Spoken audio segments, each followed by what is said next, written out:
Hello and good morning. We're in week 5, quarter 2. Remember your homework for week 4. Tonight is the last night to upload it. Let's take a look at this one. It says median. Median is a midpoint. So you want to find the middle of each segment. The middle of each segment, and then the middle of each segment. And when you do that, you want to connect the vertices, it's a V, with the midpoint. And where they hit is called your centroid. So that point is a concurrent point, and that is called a centroid. Now, the significance of a centroid is the distance to the sides are equal, and that forms the radius of an inscribed circle. And those are things you need to know for your upcoming test. Will it be this weekend? I'm not sure. It could be, so let's keep moving. So on this one, we have the medians, we have the centroid, and it says, what if the short piece of one of them was 4? Well, let's think about this. Let's take this short piece, and let's put a 4 here. The bigger piece is twice as big. 1, 2, so that's 4 plus 4. 3 pieces altogether, which is why you divide by 3. So the short piece is 4. The long piece is 2 times that, so that's 8. And the whole thing would be adding those up in 12. Because 12 divided by 3, you always divide by 1, 2, 3 pieces, and that gives you the short piece, which is 4. Make sure you understand that. Let's talk about today's work. Put away your bell work. Let me ask you something now. Watch this carefully. On a new sheet of paper, I just want you to watch. And I'm looking for a ruler because I want to show you something. All right, so since I can't seem to find a ruler, that's okay. I'll use this. So let's say you have a segment from here to here. And then you have another segment from here to here. And then you have another segment, which is from here to here. Okay, obviously, this one is the shorter one. Now, the question is, can I put segment number 1 and segment number 2 and make a triangle on segment number 3? In other words, can I make a segment or a triangle with this one and this one?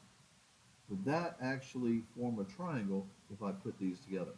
Well, the truth of the matter is the answer is no, because this one would collapse on top of this one, okay? In order to make a triangle, they have to at least be able to hit at some point to make a triangle. So, that introduces the triangle sum theorem. The triangle sum theorem, first of all, you can prove it. And what it is 2 sides of a triangle must be bigger than the third side. It's got to be bigger. So if you take, for example, this one right here. All right, so you're going to take 2, 3, and 4. All right, so if you add up these two, you get 5. And is 5 bigger than 4? The answer is yes. If you add up these two, you get 7. 4 plus 3. Is 7 bigger than 2? The answer is yes. If you add up these two, 4 plus 2, you get 6. Is 6 bigger than 3? The answer is yes. And since it passes all 3 of these, this would form a triangle. So yes, it would form a triangle. Okay? And this is the work that I want to see. There are 3 possibilities. The first 2, the second 2, and the first and last. Let's try one more, and let's see if this one works. Write this down. 4, 7, and 10. So, Your first case is 4 plus 7. Is that bigger than 10? The answer is yes. Okay? The next one is these two gives you 17. 17 is bigger than 4. Yes. And then the first and last, you get 14, and 14 is bigger than 7. So that's true. Yes. So let's think of one where it doesn't work. Let's try 3, 4, and 7. Put a star by this one. Okay? Let's try that. Well, if I add up the first two, I get 7, and 7 is not bigger than 7. So this one would not be a triangle. So no triangle. And that's what we're doing today. That's called the triangle inequality theorem. Now there's one more thing about this. If you look at this triangle, I want you to draw it. This is a special triangle called a 30, 60, 90. If you add that up, you get 180. So it does form a triangle. Now, the rule is the bigger the side, so bigger side, bigger the angle. And the converse is true. The bigger the angle, the bigger the side. Write that down. You need to know that. So, they might ask you, which side is bigger, A, B, or C? Well, according to what I just said, the bigger the angle, the bigger the side. So put your pencil on the 90 degrees, because we know 90 is the biggest, and then go across, straight across, okay? This is the biggest. So that's the biggest. Now, which one's in the middle? Well, 60 is bigger than 30. So across from the 60, put your pencil on there. This one's in the middle. And the smallest one is across from the 30. So put your pencil on the 30, and A is the smallest. So if they ask you which one's the biggest, you would say B. If they say which one's the smallest, you'd say side A. So the bigger the side, the bigger the angle, the bigger the angle, the bigger the side. And that's the way that works. So let's just do one more, and then I'll get you started. So draw this triangle, and label this side all sixes, or all sevens. So it is an equilateral triangle. That means all of these angles are the same. They have to be 60s because it's an equilateral triangle. It adds up to 180. So there's no bigger side. They're all equal. Okay, let's try one more. Draw this triangle, and label this side 8, 7, and 6. Okay? Now, let's see if it passes the rule. This and this is 13, bigger than that. This and this is 15, bigger than that. And then this and this is 14, bigger than that. All right, so yes, it would make a triangle. So the question is, which angle, A, B, or C, which one is the smallest?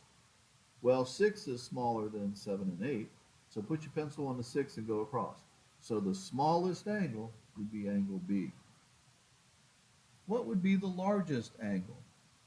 Well, across from here would be angle C.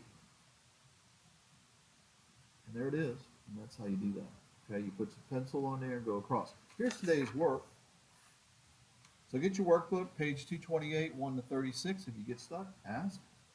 And we're doing the triangle inequality theorem. All right, let's switch our attention from geometry to MCR. All right, so look up here, parents. We're doing MCR. Okay, let's take a look. So here you were taught how to factor. Let's talk about that. Well, what do they have in common? They have nothing in common, so these are prime. Or this one is prime, can't factor. This one right here, let me think about it. You can bring down the 2, x, x, y. You can bring down the 5, x, x, y. What do they have in common?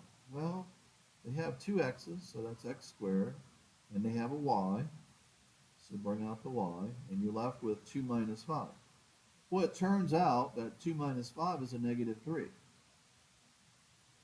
And when you multiply, you get negative 3x squared y. So basically what I'm trying to say is these are like terms. So you could have just added them up and said negative 3x squared y. Okay? But there it is. I did it factoring and I did it using my head. Last one here. This one right here, bring it down. You have a 2xxy, you have a 5xyy. What do they have in common? Well, they have an x, they have a y. So you're going to take out an x and a y. They're not like terms, okay, because this one has a 1 right here. This one has a 2. In any event, this one, you pulled out the x and the y, so you're left with 2x on this one, minus 5y. And that's how you factor. And we talked about that. Today, we're doing the difference of two squares. So put away your bell work and copy this down. All right, let's talk about perfect squares here. Perfect squares would be like 25, because 5 times 5 is 25. 4, because 2 times 2 is 4. 9, because 3 times 3 is 9. 1 is a perfect square because 1 times 1 is 1. Okay, those are called perfect squares. So let's take a look at this one. And this is what I want to see on your work when you show me and you turn it in. So I want to see 6x squared, because 6 times 6 is 36, and x times x is x squared, minus 1 times 1. These are the difference of two squares. So your answer is going to be 6x plus 1 and 6x minus 1. And if you wanted to prove it, you would use FOIL. The outer would be a negative 6x, the inner would be a positive 6x, and the outer and the inner cancel, leaving you with the first and the last. There's no middle term. Let's try another one.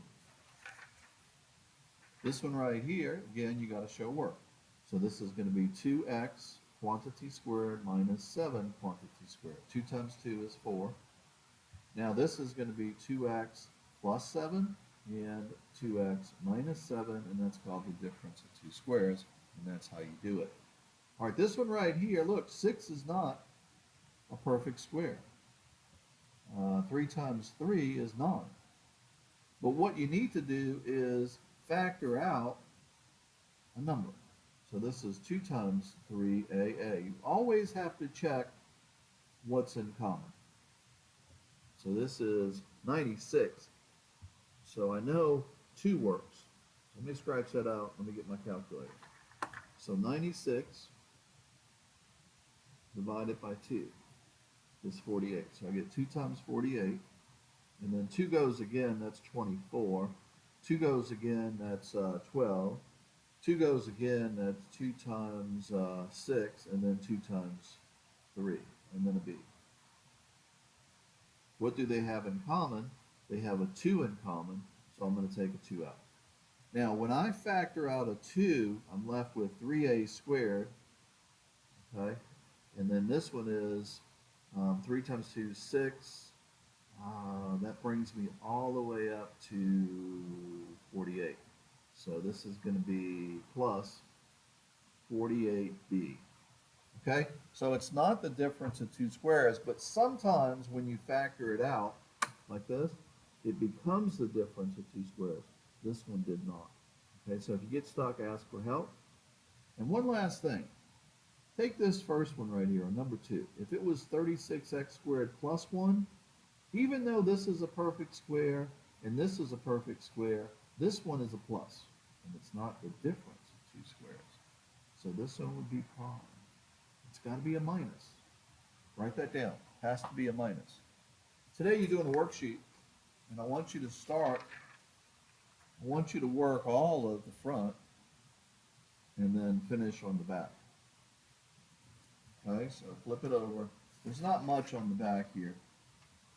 If you get stuck, ask for help. And there it is. Have a good morning.